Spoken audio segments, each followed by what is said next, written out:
izina ry'Imana ko ibijumba byose bitandatu byose wabiriye ntiwatugirana n'agace kacu ko uru ni urugo cyangwa n'urw'ingeto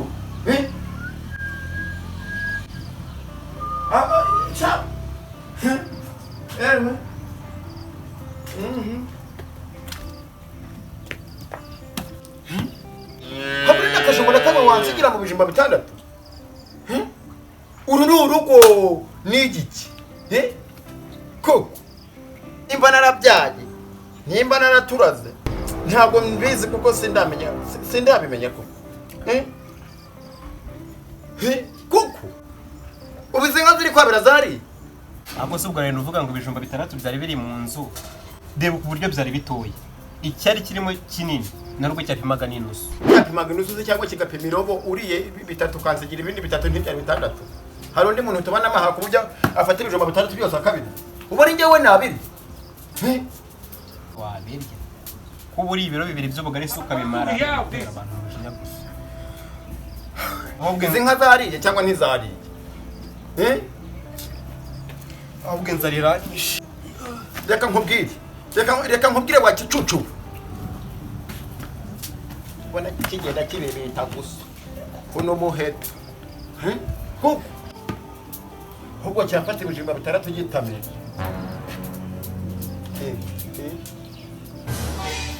ari ngatangaye nangize ngo wansigi iyo safari yanjye ugiye kuyihonda mu nyuma urabyiyemejera ibijumba ninasizemo hano bigiye mu kuboko mu ndyo y'imbwa wagicura tumbaguzwe kuno muheto ubu se wabiriye karyo muswa kandi nabiriye kandi ndabona ushaka no kuzanyubahuka ngwino hano inza se kumara iki icara hano nkubwire icara hano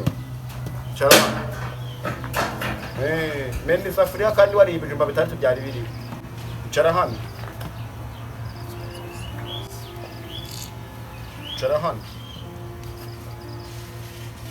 ndagira ngo nkubaze kandi unsubize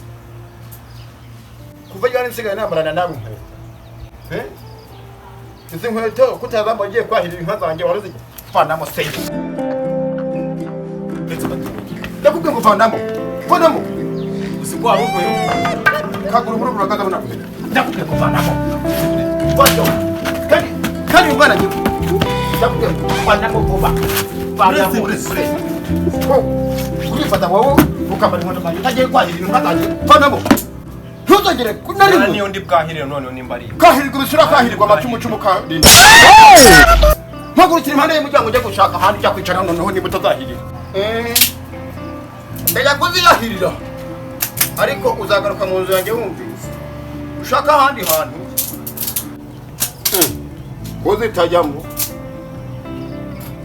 niko kaburimbo byiwe ubitwe n'inkuba karindagiye izi bote ko wagira ngo sizo zanjye sha